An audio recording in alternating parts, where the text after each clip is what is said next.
Halo teman-teman, selamat datang di video kami. Nah, di sini kita akan membahas tentang permintaan dan juga penawaran. Nah, sebelum itu, mari perkenalkan terlebih dahulu dengan anggota dari tim kami.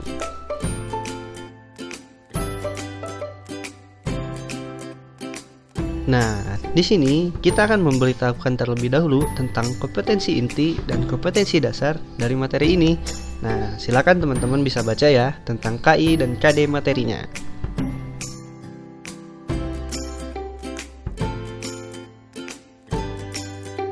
Nah, teman-teman, pernah kepikiran gak sih kenapa harga satu mangkok bakso itu seharga X rupiah dan harga satu buku itu seharga Y rupiah?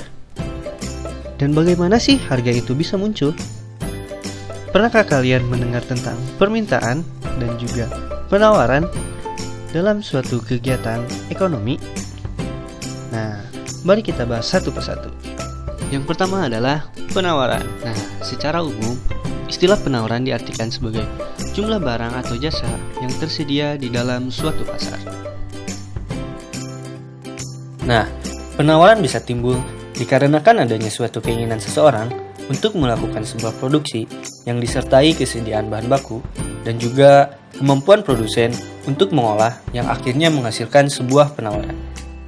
Nah, di sini ada faktor-faktor yang mempengaruhi penawaran. Yang pertama adalah harga barang itu sendiri, harga faktor produksi, biaya produksi, teknologi, jumlah pedagang, dan juga kebijakan pemerintah. Nah, sedangkan bunyi hukum penawaran, apabila suatu harga barang naik, maka jumlah penawaran pun akan ikut naik. Dan apabila suatu harga barang turun, maka jumlah penawaran pun akan ikut turun. Nah, dari penjelasan tersebut, bisa kita simpulkan bahwa bunyi hukum penawaran itu bersifat positif, karena naik dan turunnya jumlah penawaran mengikuti dengan naik turunnya harga barang. Oke teman-teman, itu adalah sedikit pengenalan tentang penawaran dalam kegiatan ekonomi. Nah, sekarang kita akan berkenalan dengan permintaan dalam kegiatan ekonomi. Secara umum, istilah permintaan bisa diartikan sebagai jumlah barang atau jasa yang diinginkan ataupun dibutuhkan oleh seorang pelanggan. Nah, permintaan ini bisa timbul karena adanya suatu keinginan atau kebutuhan yang disertai kesediaan seseorang dan juga kemampuan seseorang untuk membeli untuk menghasilkan sebuah permintaan. Sama halnya dengan penawaran, permintaan pun mempunyai faktor-faktor yang mempengaruhinya. Yang pertama yaitu harga barang itu sendiri, pendapatan konsumen, perkiraan di masa depan, distribusi pendapatan, usaha produsen, dan juga jumlah penduduk. Nah, sedangkan hukum permintaan itu berbanding terbalik dengan hukum penawaran. Karena apabila suatu harga barang naik, maka jumlah permintaan akan turun. Dan apabila suatu harga barang turun, maka jumlah permintaan akan naik. Oleh karena itu, bunyi hukum permintaan itu bersifat negatif. Nah, kedua hukum permintaan dan penawaran itu berlaku dengan memperhatikan asas ceteris paribus, di mana asas tersebut menyatakan bahwa semua faktor itu dianggap konstan ataupun tetap. Nah, teman-teman, dari penjelasan tersebut, apakah kalian sudah mengenal tentang apa itu permintaan dan juga penawaran dalam suatu kegiatan ekonomi? Nah, di sini kita juga akan membahas apa pengaruh permintaan dan juga penawaran terhadap munculnya suatu harga. Nah, mari kita coba ilustrasikan dengan contoh berikut. Bayangkan kalian adalah seorang penjual es krim dengan mempertimbangkan ongkos dan juga keuntungan yang ingin diperoleh.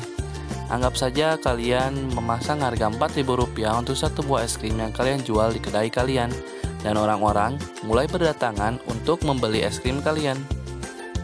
Tapi karena sudah habis terjual, orang-orang jadi pindah mencari es krim di kedai pesaing kalian.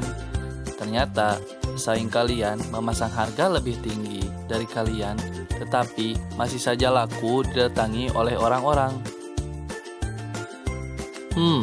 Jika saja kalian tidak kehabisan stok es krim, maka kalian masih bisa berjualan, bahkan menambah keuntungan.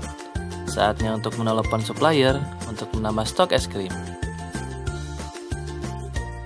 Nah, karena stok es krim sudah tersedia, orang-orang mulai kembali ke kedai kalian Dan ternyata permintaan es krim begitu banyak. Ini bisa menjadi kesempatan kalian untuk mendapatkan keuntungan yang lebih besar.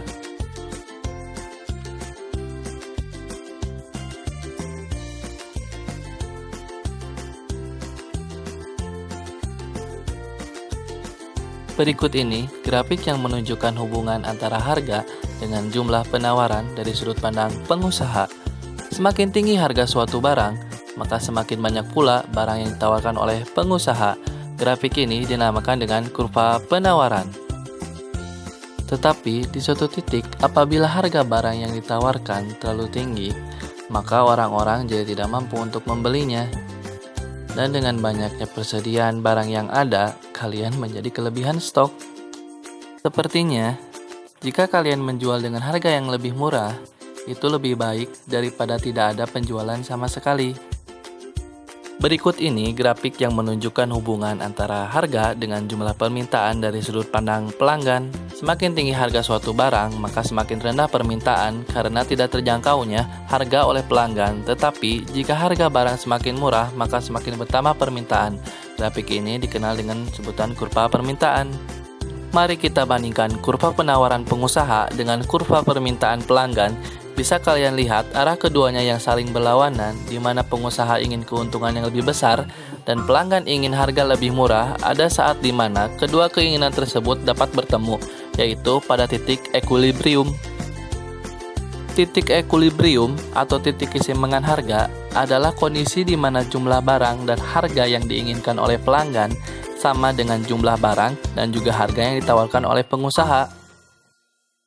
Cukup sekian materi tentang permintaan dan juga penawaran. Semoga bermanfaat dan terima kasih sudah menonton.